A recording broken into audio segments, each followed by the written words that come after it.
Yo estoy como Leonel, llegando tarde siempre, pero lo que yo no sabía es que iba a llegar tarde justamente a la entrevista que voy a tener con la fiscal del distrito, que está tempranito aquí.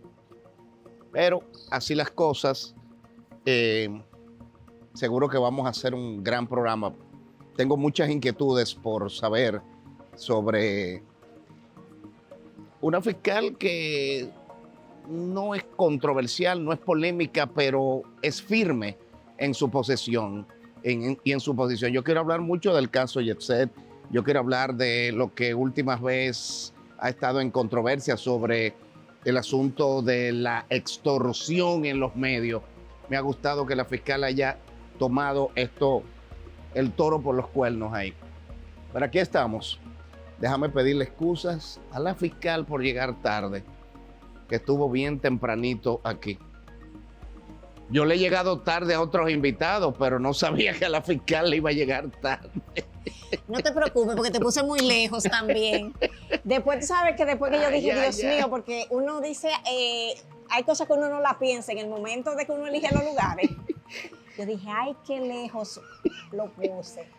Esto es chévere. No, esto es chévere después que tú llegas. Para el tránsito. Después de que tú llegas. Y yo cometí el error de salir a las 4. O sea, me tomó hora y media. Yo estaba en Radio y Televisión Dominicana. No, pero no te preocupes. Yo vine relajada para acá. Yo dije, ella por lo menos tengo un ambiente relax allá. Y Víctor Gómez no está por aquí. Víctor anda por el mundo.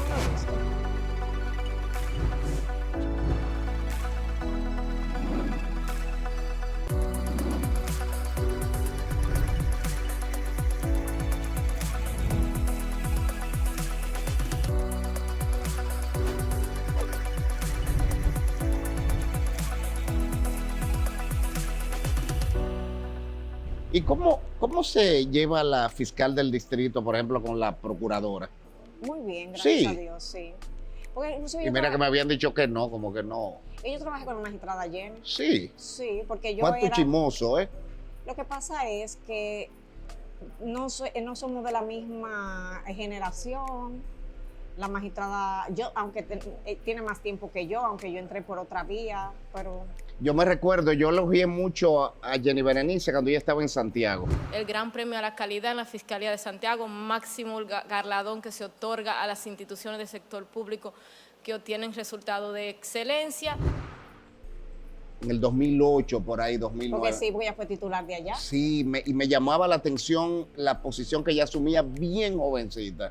Yo empezaba en mi primera etapa en el show al mediodía y me llamaba la atención la posición que ella asumía. Y mira, y ella empezó siendo paralegal. Sí. O sea, que no es una gente que llegó ayer al sistema, sino de paralegal, después fiscal, después titular también de aquí. O sea, es una carrera. ¿Cómo llega Rosalba Ramos a la Fiscalía del Distrito? ¿Y en qué año? Yo llego en el 2018.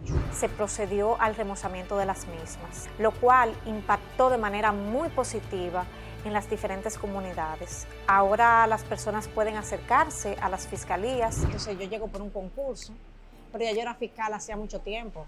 O sea, yo empecé de una manera muy particular a ser fiscal en general, porque antes era el presidente que nombraba a los fiscales. Sí. Entonces, de repente, por primera vez, se abre un concurso y ahí es que yo logro ingresar.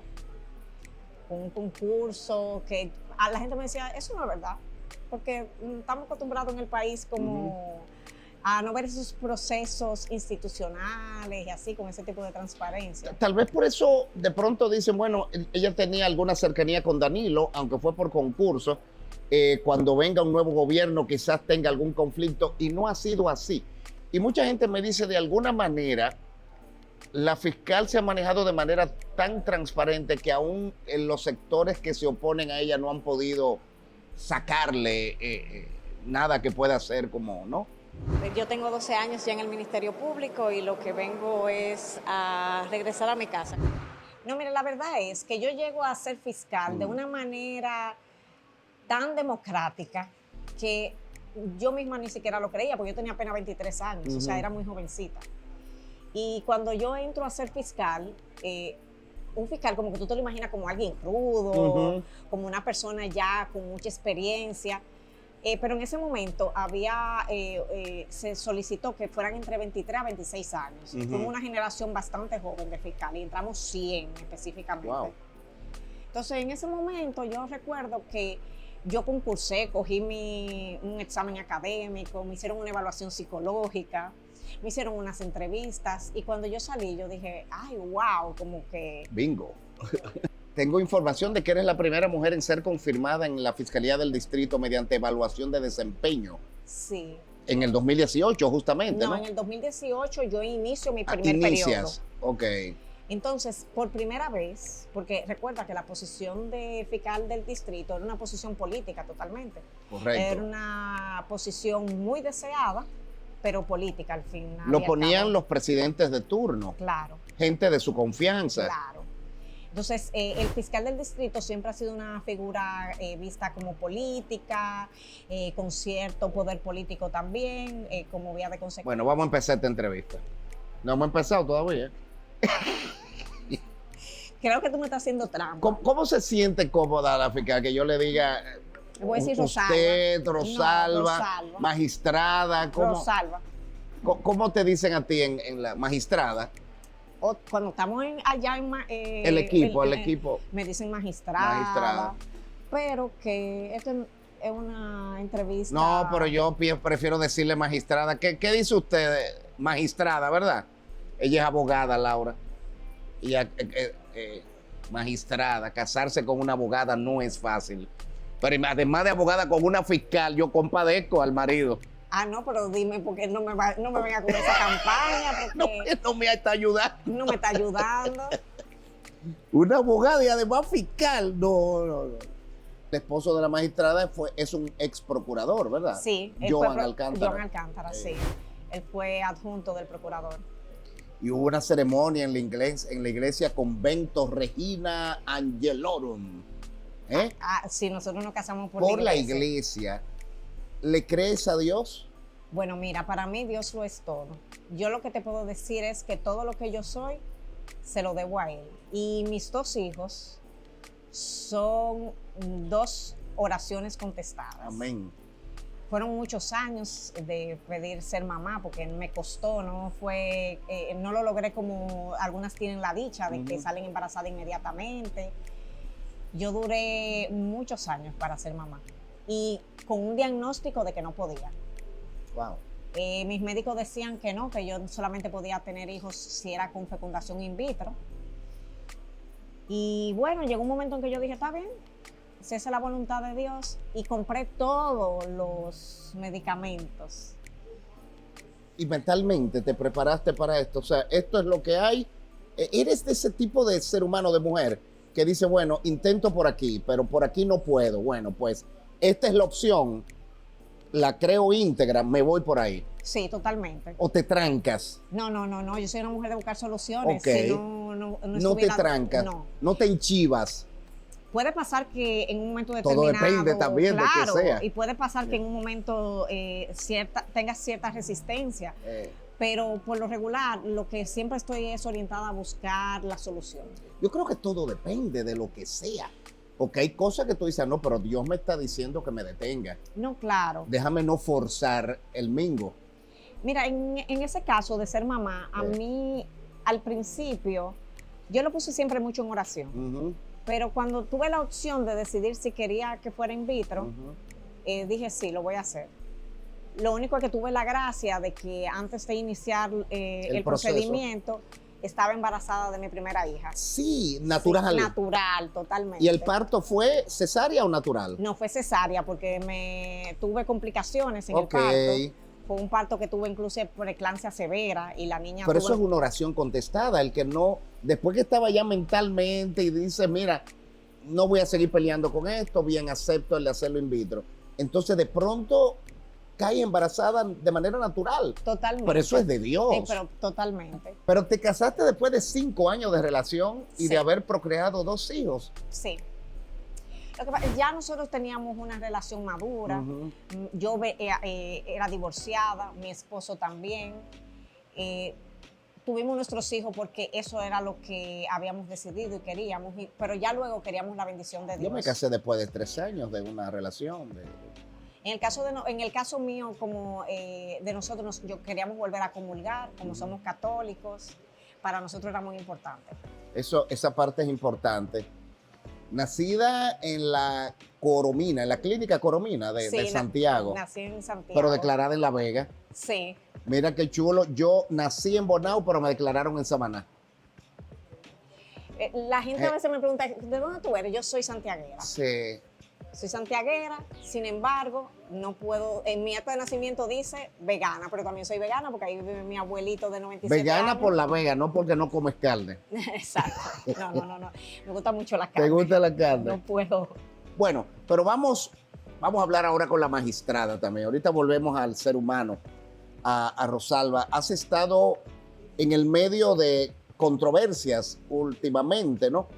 Alguna gente dice que tienes posiciones diferentes a la de Jenny Berenice. Por eso te pregunté al principio si ustedes tienen diferencias. El acusado Jean Alain Rodríguez vuelve a difamar contra la Procuradora General de la República, Miriam Germán Brito, alegando que él había recibido cartas anónimas sobre ella, aunque en realidad esas cartas las había redactado él mismo, y de eso tenemos las pruebas. ¿O son diferencias normales que pueden tener? Son diferencias normales que puede tener criterios. Y definitivamente que la magistrada tiene más tiempo que yo en el Ministerio Público, llegamos de formas totalmente diferentes. Y además es que yo trabajo con mucha gente que tenemos diferentes criterios y eso no significa, eso no es negativo, al contrario. La diferencia de criterios es lo que enriquece el debate. Yo creo que sí, siempre y cuando se haga con altura. Porque lo que pasa es que hay gente que la personaliza y como que la desvía. Porque lo interesante de todo es que tengamos ideas distintas. Eso enriquece el debate, pero que lo hagamos con respeto. Definitivamente. Y que discutamos en base a argumentos. Argumentos sustentables. A propósito de argumentos sustentables, la fiscal del distrito ha asumido una posición que yo veo con muy buenos ojos. He sido crítico del asunto de los extorsionistas. Yo le llamo los extorsionistas. Y cada vez que yo menciono esa palabra, hay 2 o 3 que me generan una campaña de inmediato, la cual yo nunca respondo. Yo he dicho en televisión que lo que quieran decir de mí, que lo digan, y que además yo me uno y que es verdad. Pero lo que sea, diferente a todo el mundo. Dice que el que calla otorga. Bueno, pues yo otorgo, pues yo callo todo. Y de hecho lo niego todo. Como Sabina. Mira, mi preocupación siempre va a ser que es necesario que la libertad de expresión esté protegida siempre, pero una cosa es la libertad de expresión y otra cosa muy diferente es el libertinaje, por supuesto. Entonces, cuando las personas sienten que tienen el derecho de hablar de la dignidad, o mejor dicho, atropellar la dignidad de una persona. Sin pruebas. Sin ningún elemento de prueba. Eso es cuestionable y es preocupante, sobre todo porque ahora estamos viviendo una etapa donde hasta adolescentes se quitan la vida por esta distorsión de las realidades que vivimos en las redes sociales. El reciente comunicado de la fiscal del Distrito Nacional, Rosalba Ramos, no solo es oportuno, es valiente.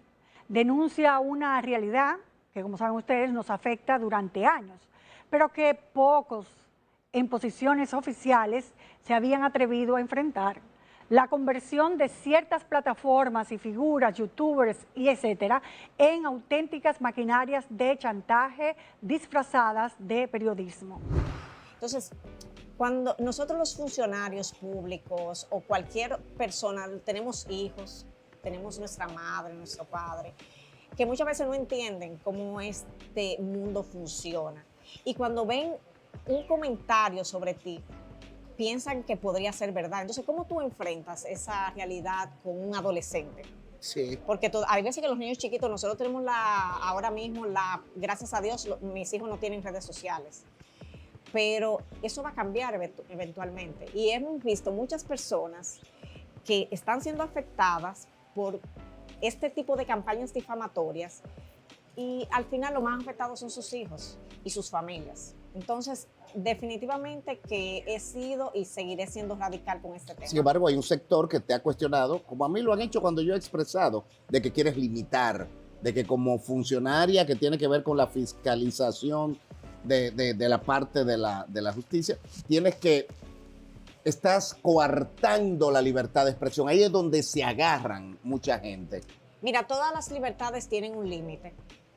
Todos tenemos derecho a la libertad de tránsito, pero estamos limitados a que si cometemos un delito, Claro. nos pueden apresar. Claro, en una donde tienes que ir a 80, si vas a 100, estás alterando esa libertad. Totalmente. Entonces, no se trata de limitar a nadie.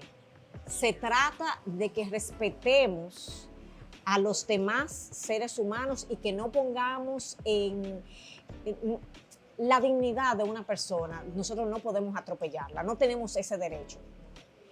Y además, está bien, cuestiona mi capacidad académica, cuestiona mi capacidad emocional para dirigir Hasta un mis lugar. decisiones. Hasta mis decisiones, Claro. pero no mi vida privada. Sí. La vida privada tiene otro ámbito y debe ser A respetada. mí no me da miedo porque personalmente todo lo que digo trato de sustentarlo.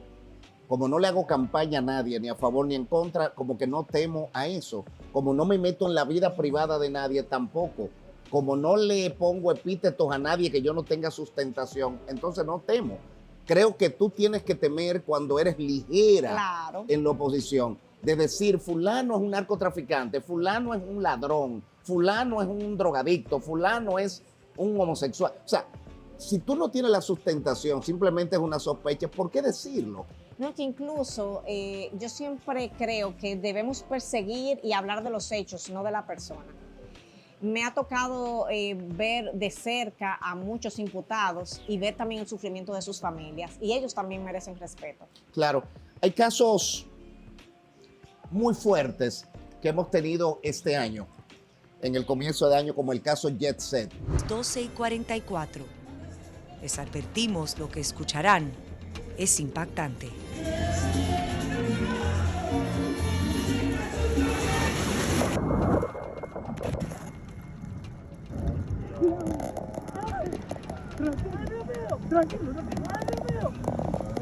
Tranquilo. Respira despacio. No, compadre. Tranquilo. Le dije, tranquilo, respire. ¿Cómo va ese caso que ha conmocionado y conmovido a toda la colectividad, no solo dominicana? Mucha gente cuestiona, bueno, es un empresario importante, tiene relaciones, ¿hasta dónde es culpable? ¿Hubo negligencia? ¿No hubo? ¿Cómo va ese caso? Miren, ese caso se ha investigado de manera muy profesional. Nosotros, en conjunto con el PEPCA, cuando digo nosotros me refiero a Fiscalía del Distrito Nacional, tenemos un equipo que hemos conformado para poderle dar respuesta a este caso. La Procuradora General de la República, Jenny Berenice Reynoso, justificó la solicitud de 18 meses de prisión preventiva como medida de coerción contra el empresario Antonio Espaillat por la alta lesividad social que causó la tragedia de la discoteca Jet Set. Tuvimos una medida de coerción donde se le impuso a ellos las medidas que todos conocemos. Ya nosotros nos estamos preparando para el acto conclusivo. Mira, para mí el Jet Set fue un caso que me impactó.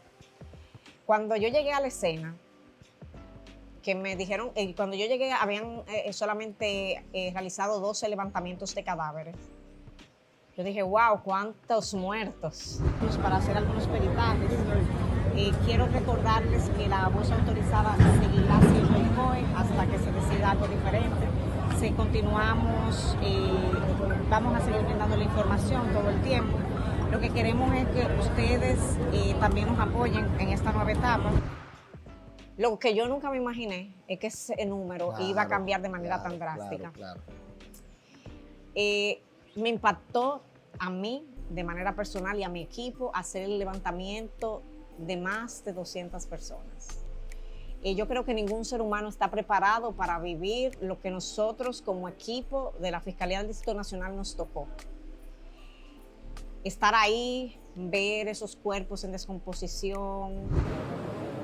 Gracias, mi Dios, porque hoy concluimos la tarea más difícil. Lidiar con el dolor de las familias en medio de la desinformación, y no porque no queríamos decirles, sino porque había muchas personas que no podíamos tener identificadas. Y tienen que entregárnoslo hoy, de por Dios, de por Dios. Cada escena, cada historia refleja la angustia y la impotencia de quienes esperan con ansias despedir a sus seres queridos. Desde ayer ya lo identificaron y todavía no nos lo entregan porque no sé qué es lo que están pensando. No lo entregan. El gobierno debió decir, entreguen a esa gente ya. Yo nunca sabré cómo algo así pudo haber sucedido. Qué lamentable. Es algo que realmente me marcó, puedo decirlo. Creo que eventualmente eso habrá marcado también a todo mi equipo de trabajo. Recuerdo que uno de los que estaba con nosotros, el encargado del departamento de homicidio, me decía: magistrada, yo necesito que cuando esto se acabe, que usted me traslade, porque ya yo no quiero seguir al frente del departamento de homicidios. Y era porque nosotros como país, no creo que nadie hubiese estado preparado para un momento como ese. ¿Estuvo desde el primer día allí? Desde el primer día. ¿En la mañana? Sí. Bien temprano en la mañana. Bien temprano en la mañana. Ahí estuve, como le dije, cuando yo llegué ya en medio de muchas especulaciones. Especulaciones, en medio de muchas preguntas, de mucha incertidumbre. Angustia e incertidumbre. El último boletín que tenemos es del fallecimiento de unas 66 personas, de al menos 150. Y la verdad es que ese número jamás me lo imaginé, que íbamos a llegar a 230 y pico de personas. Fue realmente un momento muy difícil. ¿Logró comunicarse con el señor Espaillat en ese día? Me llamó debajo de los escombros y me dijo: Antonio, ha pasado algo increíble. Escuchamos una explosión y todo el techo se ha desplomado. Ese día ese día no, pero de manera posterior sí, porque entonces llegó un momento donde habían unas bebidas alcohólicas que no sé cómo sobrevivieron al siniestro, y teníamos que entregar. Y él mandó a una persona para que nosotros le pudiéramos entregar esas bebidas. Pero eso mucha gente lo cuestionó, o sea, de preocupación de unas bebidas alcohólicas cuando hay seres humanos que estaban debajo de los escombros, ¿no? Sí, incluso es lamentable que a veces nosotros estemos pensando más en un tema económico que lo que ahí se estaba debatiendo. Realmente fue devastador ver tantas familias que llegaban ahí a preguntar por su familiar, que no lo encontraban en un hospital. De recuperar, las personas llegan con imágenes de sus familiares en busca de información, y esas son las imágenes que realmente plasman lo que es esa tragedia. Que no lo encontraban tampoco en los levantamientos que nosotros teníamos, nosotros cuidando que no vieran las fotos de los levantamientos porque algunos estaban en una situación muy deplorable. Entonces, cuando llegó a su casa esa noche, la primera noche, ¿qué pasaba por su mente? Mira, yo creo que para mí la noche más difícil fue la del jueves. Ese fue el segundo día, porque fue martes. Porque fue martes, entonces nosotros fue de lunes, la madrugada del martes. El martes estábamos todos muy activos. Yo salí como a eso de las 2 de la mañana, 2:30 de la mañana de la escena. Y volvimos el miércoles otra vez, y entonces el miércoles volvimos a salir tarde. Pero el jueves ya nosotros estábamos cerrando la escena. Y salir de ahí y entender que era verdad lo que había pasado, porque es que en el momento tú estás muy... Parecía una película de terror, de las peores. Pero cuando luego tú dices, no, esto sucedió y esto pasó y tenemos un luto nacional y hasta internacional. Entonces, ese jueves yo recuerdo que decía, no, yo no lo puedo creer. Y ya mi equipo también estaba muy...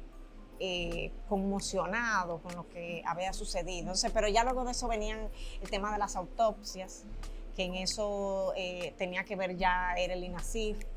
Porque yo con 28 años de servicio en patología, nunca me había tocado algo que me tocara tanto las fibras. Y bueno, hasta que no se entregó el último cuerpo, no tuvimos un cierre para poder entonces empezar a sanar las heridas. Mucha gente ha hablado del secretismo, que puede interpretarse como falta de transparencia en un caso tan conmovedor como este, ¿no? Mira, la gente a veces quiere las cosas más rápidas, porque las redes como que te presionan.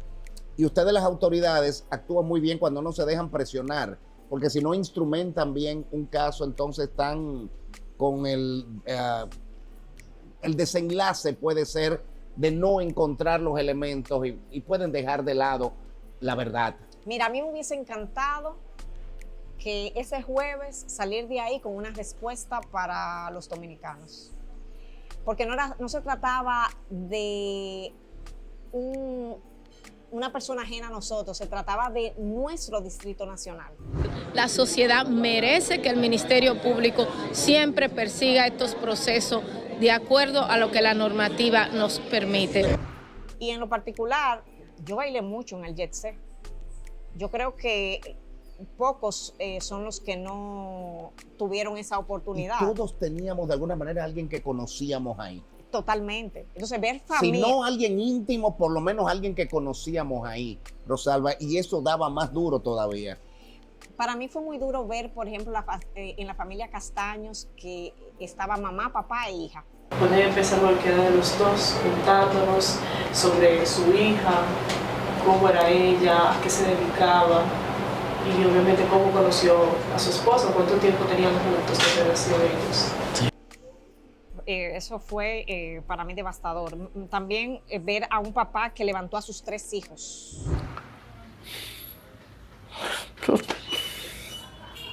Eran sus 3 hijos de 23, 27 y 31 años planificando ir a la fiesta de Ruby Pérez en la discoteca Jet Set.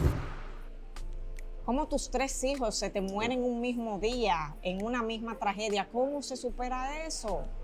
Sí. Entonces, para mí también fue muy difícil esperar los resultados para poder dar una respuesta, porque la interpretación era que la falta de respuesta era porque había un tipo de complicidad. Pero ¿qué quiere que ser cómplice de algo como esto? Claro, claro. Y la gente presionaba y la idea era buscar un culpable. O sea, yo trato de ver como ambas cosas, ¿no? Pero sin obviar, Rosalba, el asunto de que evidentemente ahí hubo negligencia, o sea, no se actuó a tiempo para tapar eso que ya se evidenciaba, y esa parte me duele. A las 2:23 de la tarde del 7 de abril, 10 horas antes de que ocurriera la tragedia, Gregorio le envió un mensaje de texto al propietario de Jet Set, Antonio Espaillat. Le digo yo, don Antonio, está pasando un problema que es urgente, que se debe de tratar con urgencia, que los plafones del techo no era que se estaban cayendo por la humedad, sino que le están cayendo pedazos del mismo techo y es muy peligroso. Yo creo que no entiendo cómo eso ocurrió. Sin un terremoto, sin un ciclón, o sea, realmente, sin un fuego. Yo creo que tendremos que darle tiempo al tiempo para que las heridas de nosotros los dominicanos puedan curar, para recibir respuestas. Y definitivamente que yo siempre voy a creer que ojalá de verdad eso no se hubiese...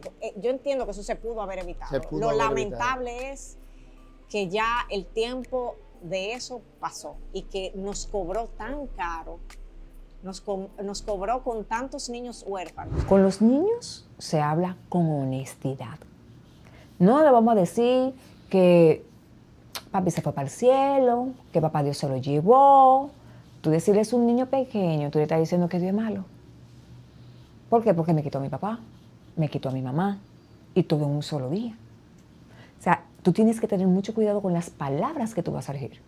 Cada edad va a tener un contexto en cómo tú decírselo. Pero tienes que ser honesta con relación y usar la palabra muerte. Porque al final, muchos de nosotros estamos dolidos y vamos a seguir con nuestras vidas. Pero mi dolor también es con esos niños. Claro. ¿Quién le va a decir a eso? O sea, niños que perdieron a su mamá y a su papá juntos y que no estaban haciendo nada malo, que fue que salieron a divertirse.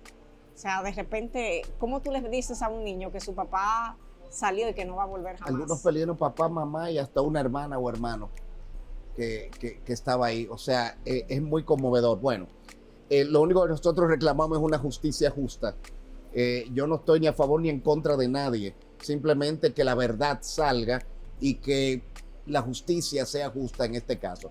Cambiando de tema, declaraciones que se pueden considerar un tanto controversiales de la fiscal del distrito. Creo que dijo en un momento dado, mejor ser imputado que víctima. Sí. ¿Qué quiso decir? ¿O está claro? No, está claro, pero después, mira, yo tengo 19 años siendo Ministerio Público y de la cárcel se sale, pero del cementerio no. Sí. Mira, ayer una amiga se encontró con la persona que mató a su primer novio hace 23 años. Ella y yo conversábamos de eso hoy y ella me decía lo impactante que fue para ella ver a esta persona de imprevisto. A él lo condenaron a 30 años y ahora él cumplió 23 años en la cárcel, pero ya logró salir. Entonces el dolor que es para una familia, que cuando tú entierras a alguien, ese imputado tuvo la posibilidad de rehacer su vida, estudió Derecho, ahora está comenzando de nuevo, pero ¿y qué de la familia de la persona que perdió a ese familiar? Y que lo perdió simplemente por la envidia de otro. Yo creo que a veces cuando se queda en un titular y no hay una explicación como la que estás dando, el que quiere puede malinterpretar y tomarlo por donde quiera. Ese es el problema a veces de estos medios tan rápidos. Mira qué es lo que pasa. Yo he sido litigante mucho tiempo y he vivido junto a las familias el dolor de este tipo de procesos penales. Entonces, es increíble que aparte de que te toca enterrar a tu familia, te toca ir a cada audiencia, te toca ver la historia alternativa que esa persona tiene. ¿No? Y luego, eventualmente el tiempo pasa y ya la pena se cumple, en el mejor de los casos. Entonces, a veces suena muy crudo. No me gustaría decir algo como eso, pero después de 19 años hay cosas donde tú dices, no me gustaría ser la víctima. Claro. A propósito de víctima, mujer, la violencia contra la mujer, en las últimas semanas hemos visto hasta incremento en esto. Esmeralda Cruz, su familia, fue asesinada de 6 disparos a manos de su pareja, el alférez de navío de la Armada de la República Dominicana, Huáscar Díaz. ¿Qué está pasando en la sociedad? Es el enemigo que está tentando, son estos aparatos. O sea, ¿qué está pasando en la sociedad donde tantos hombres están asesinando a sus mujeres y muchos de ellos terminan también suicidándose? Mira, el tema de la violencia de género es muy preocupante, sobre todo porque no solamente afecta a la mujer, sino que también afecta a los hijos de esa relación. Ya sea que hay violencia psicológica, eso también afecta a los niños. Y cuando la violencia llega a arrebatarle la vida a la mujer, no tengo que decirte claro, que hay los niños huérfanos que quedan producto de esto. Hace falta que abordemos a los hombres. Soy de opinión de que las mujeres, gracias a Dios, hemos avanzado muchísimo y merecemos seguir avanzando. Pero ahora también es importante que hablemos con los hombres, que ellos comiencen a entender que nuestro crecimiento no implica una disminución. No va en desmedro de un hombre.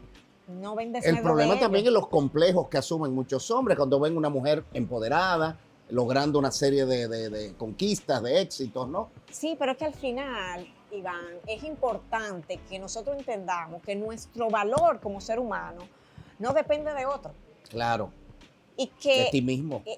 Y que eventualmente somos familia, pero si las cosas no funcionan, Cada quien puede coger su lado. Inclusive yo he visto también parejas que se separan, que luego de un tiempo las cosas mejoran y pueden volver a reencontrarse. Y algunas no se reencuentran y son grandes amigos, sin ser pareja de nuevo. Perfectamente. Descubrieron también. que el asunto era quizás estar juntos, pero de lejos nos llevamos mejor. Todo eso pasa porque somos seres distintos. Pero ¿por qué yo tengo que asumir una agresividad contigo por la razón que sea? De hecho, hasta extrema, ¿eh? Extrema. Nosotros tenemos el Centro Conductual para Hombres. Cuando hablamos de masculinidad positiva, nos referimos a una propuesta que tiene el Centro de Intervención Conductual para Hombres, de lograr que podamos vivir la masculinidad centrados en nuestra salud, el nivel de responsabilidad que hay que asumir en la paternidad, igual unas relaciones equitativas e igualitarias con las mujeres. Entendamos que la ayuda es buena y es necesaria, que lo veamos como un recurso, como una herramienta. Tú tienes un niño adolescente con el que tú tienes problemas, vamos a terapia para que nos den alternativas, porque desde afuera un profesional de la conducta nos puede dar mejores ideas. De hecho, te digo algo, ni siquiera hay que esperar a tener una situación crítica para ir a un terapeuta. Es mejor anticiparse. Y cuando tú ves indicios de ir a un terapeuta, tú no tienes que tener una crisis emocional ni un vacío existencial. Mira, uno puede anticiparse.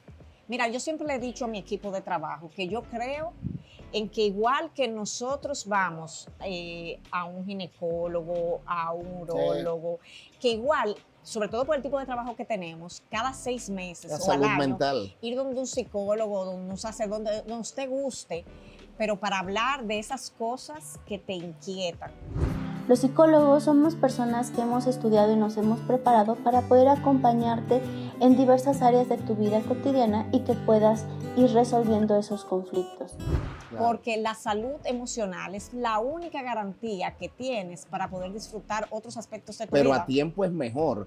Es como una enfermedad que te está dando señales y tú esperas lo último, entonces hace metástasis, ¿no? Entonces es mejor que cuando tú ves una señalita, ir a esa terapia y corregir muchas cosas. A tiempo todo es mejor. No esperar Un que cáncer, crezca. No, porque un cáncer, si tú vas a tiempo, tiene posibilidad. Pero inclusive una cosita que tú tengas en un dedito, Claro. se puede convertir en algo de que te corten la pierna. Así es. Una vez se manifestó sobre la condena a un ciudadano italo-colombiano, creo que fue hace poco, de violencia contra la mujer. Ese fue un caso muy importante Sí. para la fiscalía. Ese caso, este señor descuartizó. Fue el venezolano. Entonces, cuando ya después que están ahí, que ven esa escena donde hay sangre, ¿qué más encontraron? Estaba el cuerpo de mi hermano. O sea, no el cuerpo, pedazos de mi hermano. A esta joven en un Airbnb. Nosotros lo litigamos, 30 años me parecía a mí que era poco, porque... Ahora subió a 40, ¿no? Con el nuevo código. Sí, con el nuevo código subió a 40. Bueno, se va a proceder a partir de un año, a partir de... Claro. Sin embargo, este joven recibió una condena que entendemos que era muy importante, porque se condenó a 30 años y descuartizar a una joven que estaba en la flor de su juventud. Hay cosas que uno se queda sin palabras. La fiscal del distrito, Rosalba Ramos, cree en la cadena perpetua. Yo creo en la cadena perpetua. Una persona... ¿El país está preparado? No, en nuestro país no está preparado para eso, porque tener cadena perpetua implica tener un sistema penitenciario que esté económicamente preparado para eso. Un sistema, ¿no? Un sistema, claro, y necesita una inversión económica importante. Entonces, nosotros por el momento no la tenemos. Yo creo que con el incremento que hubo ahora, con el nuevo código de que las penas pueden ser hasta 60 años, es un buen número.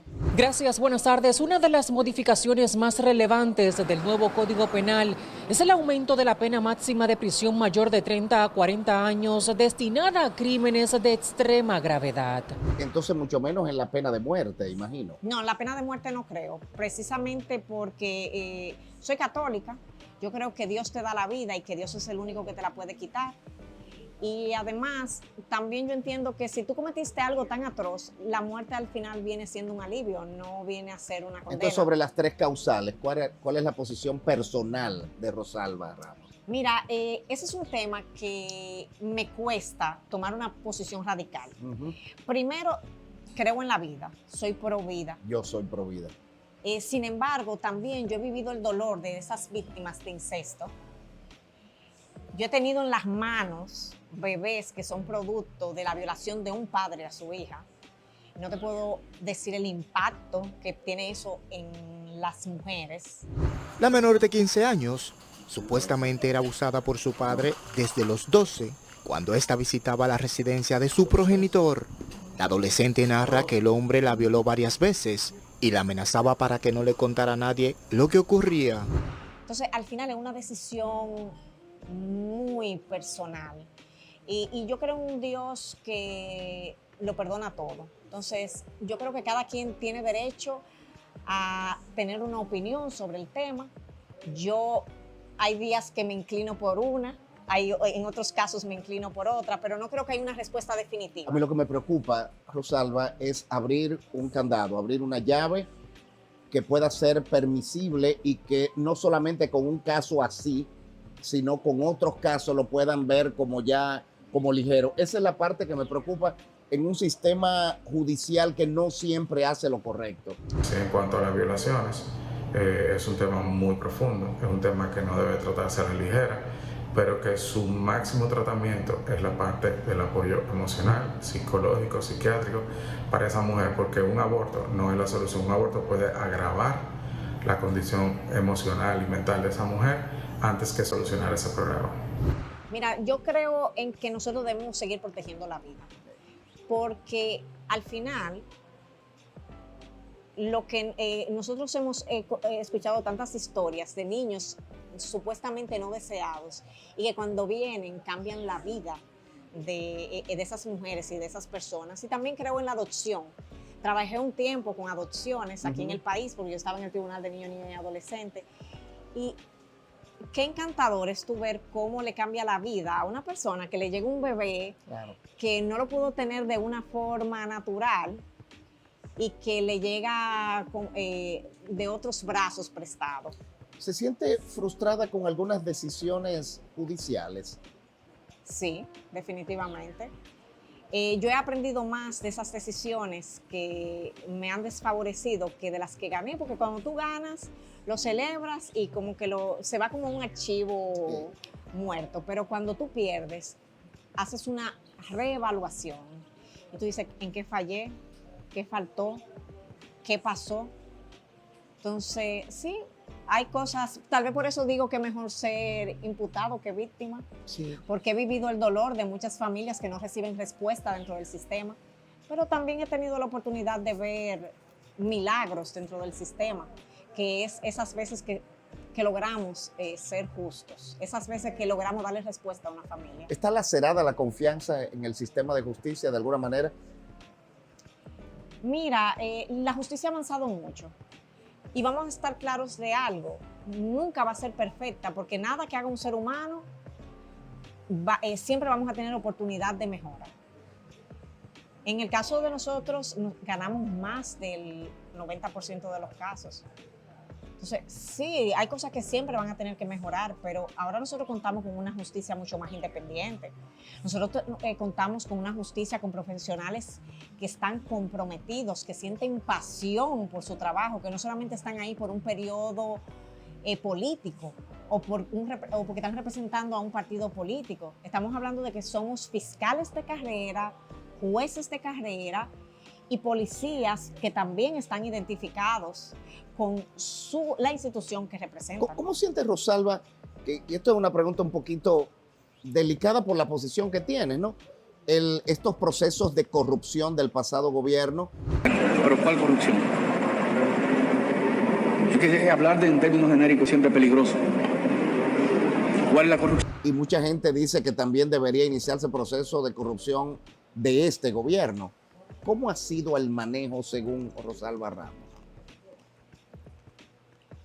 La corrupción siempre ha existido. Y siempre existirá. Y siempre existirá. Porque no todos los seres humanos, lamentablemente, son honestos. Por eso está la ley. Porque matamos, robamos y hacemos todo lo que está prohibido.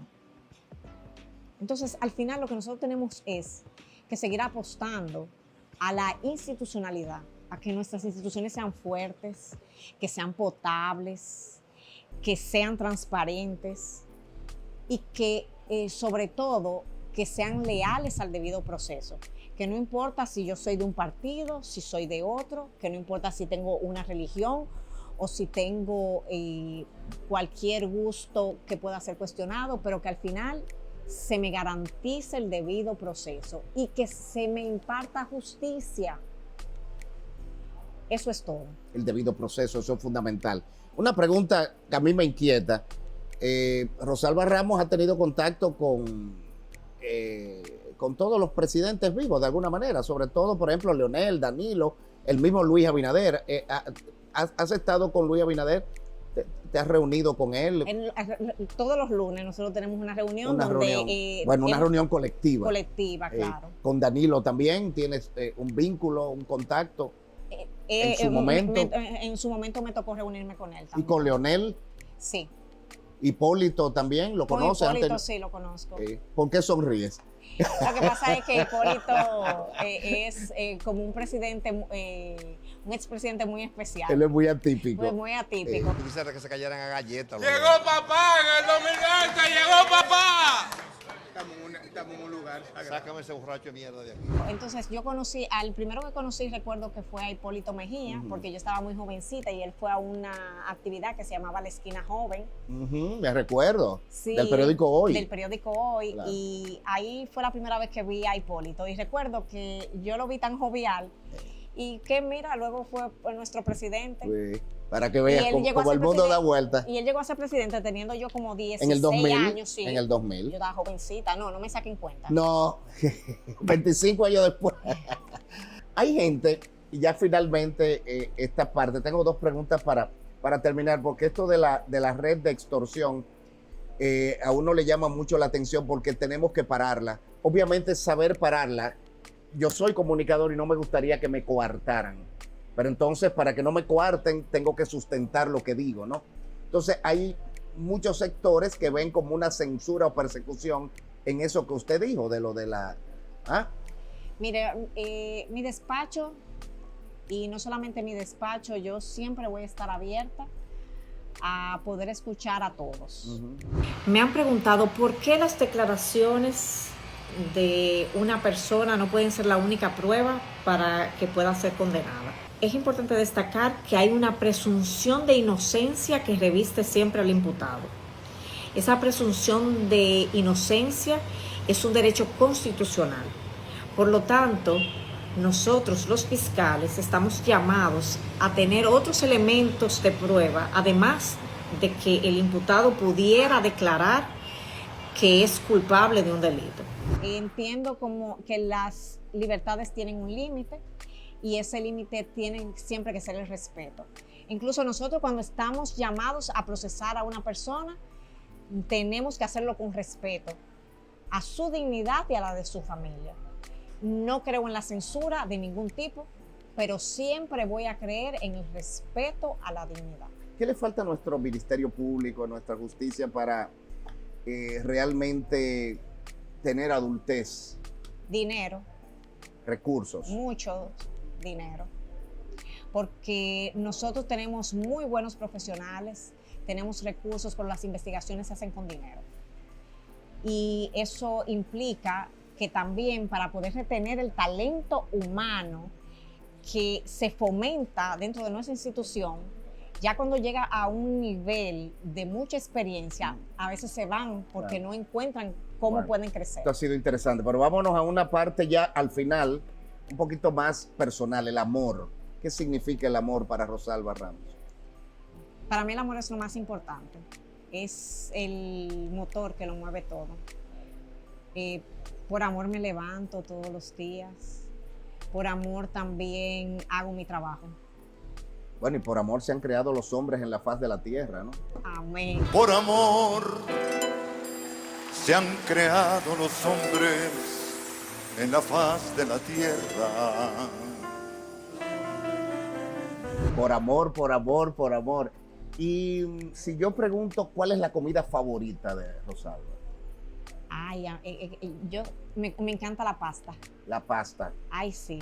Yo creo que yo era italiana en la otra vida. Y el arroz, habichuela, carne. Ay, me gusta la también. dominicana. Ay, sí, me gusta mi arroz con habichuela, con un chin de bistec y con unos fritos verdes y unos fritos Una maduros y película favorita. aguacate. ¿Qué tipo de películas ves? ¿Series? O sea, Ay, me gustan las cómicas, porque yo digo que para estresarme me voy para el trabajo. claro, bastante películas de la vida real Sí. puede ver en el día, ¿no? Pero me gusta mucho, por ejemplo, hay películas cristianas que me gustan Sí, porque como que... inspiradoras. Ay, sí. Me gusta que sean inspiradoras, como que tú sientes que... Y que le saquen una lagrimita a uno de sensibilidad al final. A mí personalmente me gusta. Ay, a mí me gustan así. Que sensibilicen. ¿Qué película la marcó? Cuarto de Guerra. Pero por favor, no permitas que él haga eso.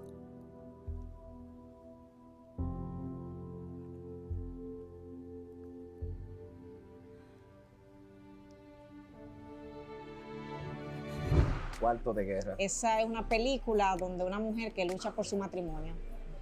Eres de esas mujeres que, independientemente de las adversidades, de diferencias, de algo que pueda haber, lucha hasta el final para preservar el matrimonio. Sí, yo creo en el matrimonio. Y le doy a Dios las gracias de que me dio la oportunidad de recibir ese sacramento. Amén. Esto es ping-pong, pregunta y respuesta rápida. Está bien. Aquí tiene que ser una pregunta o una oración máxima. Te voy diciendo palabras y me va diciendo lo que significa. Firmeza, La firmeza y estabilidad, porque justicia, muy importante, lo es todo. abuso de poder, Lo peor que puede hacer una autoridad. caso Saba, Un caso desgarrador, desgarrador como lo explicó antes, sentencia, una respuesta. libertad, Todo lo que llega al Palacio de Justicia quieren. extorsión, Una de las peores cosas de las que puede estar sometido un ser humano. censura, Innecesaria. libertinaje, Lo que limita siempre la libertad. prensa, La prensa es una forma de llegar a la verdad. homicidio, Cuando se le quita la vida a una persona, y yo creo que es uno de los delitos que más marca. Hipólito, Muy pintoresco, Leonel Fernández, académico, Danilo Medina, muy respetuoso, Luis Abinader, innovador, Rosalba Ramos. apasionada. Gracias, Rosalba. Vamos a darle un aplauso a la fiscal, caramba. Fue sometida a este interrogatorio. Mira, y ahora que terminó el caso Jan Alain, ¿en qué quedó? Todavía no le han dado sentencia. No. Eso está, yo creo que en el segundo colegiado. ¿Y cómo crees que qué va a pasar ahí? Tú sabes que como yo le tomé tanto cariño al magistrado, yo como que no me gusta emitir una opinión. Buenísimo. Porque al final uno no va a ser objetivo. Buenísimo. Entonces, ¿Prefieres abstenerte? Sí. Eso es muy digno. Y es digno también lo que estás diciendo, de no... Es que él me trató con mucho respeto. De no negar el vínculo, claro, por no, supuesto. Él me trató con mucho respeto, entonces yo siempre voy a creer que...